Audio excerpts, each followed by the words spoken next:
वाच्य क्या होता है? क्रिया के जिस रूप से ये पता चलता है कि वाक्य में कर्ता, कर्म अथवा भाव में से किसकी प्रधानता है, उसे वाच्य कहते हैं। तो वाच्य क्या होता है? आपको वाक्य में ये पता चलेगा कि कर्ता की प्रधानता है या कर्म की प्रधानता है या भाव की प्रधानता है। और वाच्य के 3 भेद होते हैं: कर्तृवाच्य, कर्मवाच्य और भाववाच्य। कर्तृवाच्य को इंग्लिश में एक्टिव वॉइस बोलते हैं। देखो, कर्तृवाच्य नाम से ही लग रहा है कि इसमें कर्ता की प्रधानता होती है और क्रिया के जो लिंग और वचन होते हैं वो कर्ता के अनुसार ही चेंज होते हैं।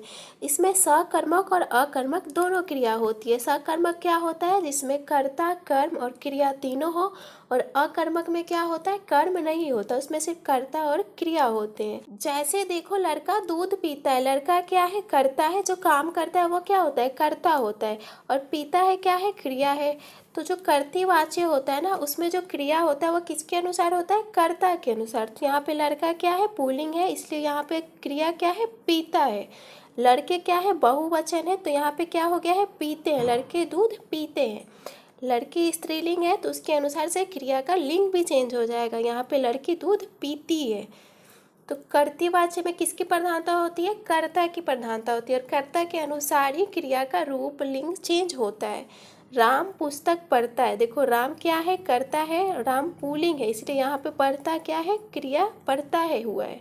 सीता स्कूल जाती है, तो सीता क्या है? स्त्रीलिंग है, इसलिए यहाँ पे जो क्रिया है वो क्या है? जाती है, स्त्रीलिंग में है। दूसरा होता है कर्मवाच्य, जिसको बोलते हैं पैसिव वॉइस। देखो, कर्मवाच्य नाम से ही लग रहा है कि इसमें कर्म की प्रधानता होती है और क्रिया के लिंग और वचन कर्म के अनुसार ही चेंज होते हैं। इसमें सकर्मक क्रिया होती है, क्योंकि अकर्मक क्रिया में कर्म होता ही नहीं है।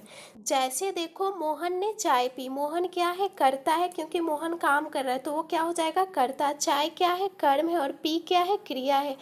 तो मोहन के अनुसार यहाँ पे क्रिया का रूप चेंज नहीं हो रहा है। किसके अनुसार हो रहा है? चाय के अनुसार। चाय पिए। मोहन तो क्या है? मोहन पुल्लिंग है, तो यहाँ पे पिया होना चाहिए था, लेकिन पी है।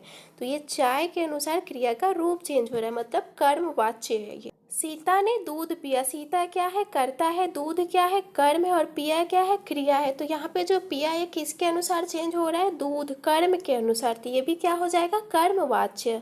मोहन के द्वारा किताब पढ़ी जाती है। मोहन क्या है? करता है।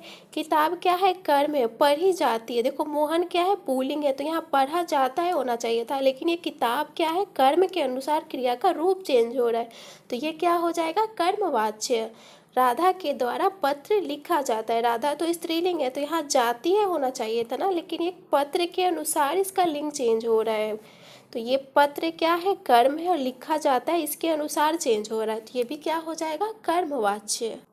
और आप ऐसे भी याद रख सकते हो कि कर्मवाच्य में ज़्यादातर जो सेंटेंस होते हैं ना, वो के द्वारा उसमें रहता है, या आपको कर्म का ध्यान रखना होगा कि कर्म के अनुसार क्रिया का रूप और लिंग चेंज हो रहा है कि नहीं हो रहा है।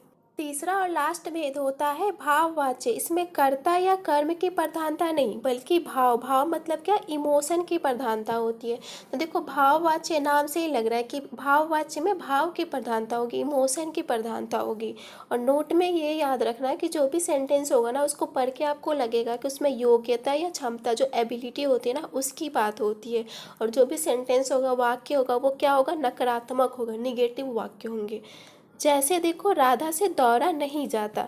तो राधा से दौड़ा नहीं जाता, ये नहीं है क्या है? नकारात्मक वाक्य है। और राधा से दौड़ा नहीं जाता मतलब उसकी योग्यता, क्षमता की बात हो रही है कि राधा तो दौड़ ही नहीं पाती है। मुझसे चला नहीं जाता, तो यहाँ भी नहीं है, तो ये नकारात्मक वाक्य भी है। और मुझसे चला नहीं जाता, मेरे क्षमता की बात हो रही है कि मुझसे चला नहीं जाता। उससे खाना नहीं खाया जाता, देखो यहाँ भी नहीं है, तो ये नकारात्मक वाक्य है। और यहाँ भी एबिलिटी, योग्यता, क्षमता की बात हो रही है कि उससे खाना नहीं खाया जाता, तो ये भी क्या हो जाएगा? भाववाच्य।